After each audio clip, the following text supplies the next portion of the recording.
दोस्तों आज की इस वीडियो में हम बात करेंगे किसी भी ऑर्गेनाइजेशन या कंपनी के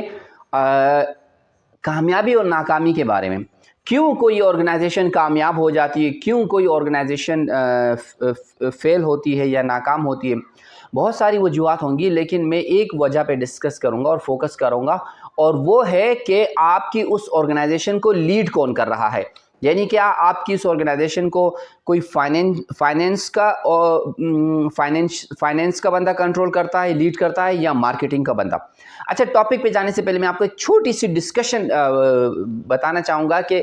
क्या डिस्कशन हुई एक फाइनेंशियल ऑफिसर में और एक मार्केटिंग के ऑफिसर में। फाइनेंस का जो ऑफिसर रहता है वो हमेशा आके अपने मार्केटिंग के लोगों को कहता है कि मेरे भाई आप क्यों लोगों को ट्रेन करते हो, क्योंकि हम जब लोगों को ट्रेन करते हैं तो हम लोगों पे पैसा इन्वेस्ट करते हैं, और जब हम लोगों पे पैसा इन्वेस्ट करते हैं तो वो हमारा एक्सपेंस रहता है। और अगर आपने लोगों को ट्रेन किया और वो लोग कुछ अरसे के बाद आपकी कंपनी को छोड़ जाते हैं तो क्या फायदा, हमें तो नुकसान हुआ।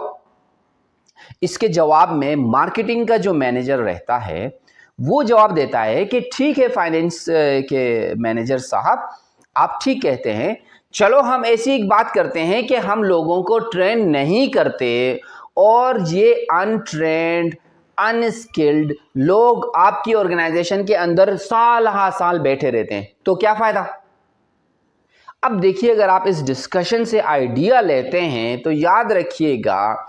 कि किसी भी ऑर्गेनाइजेशन का फेलियर और सक्सेस आपकी जो ऊपर डिसीजन जो बंदा बैठा होता है, जो डिसीजन मेकर होता है, वो बहुत ज्यादा मैटर करता है। उसकी सोच, उसकी स्ट्रेटेजी मैटर करती है। उमूमन क्या होता है कि ये जो फाइनेंस के लोग होते हैं इनका मेन फोकस किस चीज पे होता है, कॉस्ट कटिंग पे, कि आप कॉस्ट कटिंग कर लें, यहां से कॉस्ट कटिंग कर लें, यहां से कॉस्ट कटिंग कर लें, और आप ऑर्गेनाइजेशन का प्रॉफिट बढ़ा लीजिए। जबकि जो मार्केटिंग का बंदा होता है वो कहता है कि भाई आप अपना सेल्स इंक्रीज कीजिए, आप अपनी प्रोडक्ट का मार्केट शेयर ज्यादा कीजिए, आप मार्केट से शेयर ज्यादा लीजिए, और आप अपना प्रॉफिट इस तरह इंक्रीज कीजिए। तो याद रखिएगा, this is my personal observation, और डिफरेंट केस स्टडीज मैंने देखी हैं जिसमें देखा गया है कि जो ऑर्गेनाइजेशन सिर्फ कॉस्ट कटिंग पे काम कर रही होती है, अपने एम्प्लॉयज को बस सिर्फ कॉस्ट कटिंग करती हैं और हमेशा अपने एम्प्लॉयज को डीमोटिवेटेड रखती हैं, अपने एम्प्लॉयज पे पैसा इन्वेस्ट नहीं करती, उनको ट्रेनिंग वगैरह नहीं देती, तो ऐसी ऑर्गेनाइजेशन का जो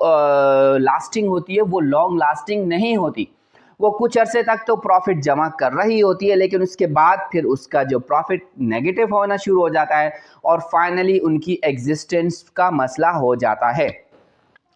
ये बेसिकली ये वजह है कि अगर आप देखें, मार्केटिंग के जो लोग होते हैं रिस्क टेकिंग होते हैं, एग्रेसिव होते हैं। किसी भी आजकल, अच्छा, आजकल का जो दुनिया है जिसे हम ग्लोबलाइजेशन कहते हैं, तो वहां पर कॉस्ट कटिंग का एज सच कोई ज्यादा जो है ना फायदा नहीं होगा। मैं ये नहीं कह रहा हूं कि नहीं होगा, ज्यादा नहीं होगा, लेकिन आप जितना ज्यादा मार्केट शेयर लेंगे, जितना ज्यादा आप अपनी मार्केटिंग पे, अपनी स्ट्रेटजीज पे, आपकी एडवर्टीजमेंट पे आप ज्यादा फोकस करेंगे, आपका पैसा जा रहा होता है लेकिन आपकी मार्केट शेयर बढ़ रहा होता है, आपकी सेल्स बढ़ रही होती है, तो जिस वजह से आपका ऑर्गेनाइजेशन जो है ना वो ऊपर की तरफ आ रही होती है। आपकी ऑर्गेनाइजेशन एक जीरो कंपनी से एक ब्रांड भी बन सकता है। दुनिया के अंदर जितने भी ब्रांड हैं, ब्रांड का मतलब होता है जो फेमस कंपनियां हैं, जो मशहूर कंपनियां हैं, जिस तरह पेप्सी हो गई, कोक हो गई, टोयोटा, जो हम कंपनी की बात करते हैं कार, वो क्यों फेमस है, क्योंकि उन्होंने अपना मार्केट शेयर बढ़ाया। उन्होंने क्या किया, उन्होंने अपनी एडवर्टीजमेंट की, उन्होंने लोगों के जहन में बिठाया कि यही जो कंपनी है आपके लिए बेहतर है। अब क्या हुआ, हो सकता है उन्होंने एक प्रोडक्ट पे कम प्रॉफिट रख के ज्यादा बेचा हो तो उनको फायदा हो गया। अब वक्त के साथ साथ जैसे ये लोग अपना मार्केट शेयर बढ़ाएंगे, कोई भी नई प्रोडक्ट लेके आएंगे, क्योंकि नाम बिकता है इनका, तो इनको ज्यादा फायदा होगा। तो दोस्तों ये मेरी पर्सनल ऑब्जर्वेशन थी, और शायद मैंने कुछ अपनी करीबी कंपनीज में भी देखा है कि हमारी कंपनी, मतलब कंपनीज जो है वो ऐसा करती हैं कि बस मार्केटिंग के लोगों को हटा के और फाइनेंस के लोगों को ले आती है कि भाई बस चलता चलता कोई काम होता रहे। तो अगर आप चाहते हैं कि बस आपकी कंपनी सिर्फ चलती ही रहे तो आपने फिर फाइनेंस के लोगों को ज़्यादा अच्छा मेरे एक चीज़ और, ज़रूरी नहीं है कि अगर आप फाइनेंस का बंदा भी अगर आपका एग्रेसिव है, फाइनेंस का बंदा भी अगर आपका रिस्क टेकिंग है, अगर वो उसको ये तमाम चीज़ें आती हैं कि भाई आपने एग्रेसिव मार्केटिंग करनी है, आपने मार्केट शेयर स्नैच करना है, तो फिर भी आपकी कंपनी सक्सेसफुल रह सकती है। तो दोस्तों ये कुछ आइडियाज़ थे, और अगर आप एज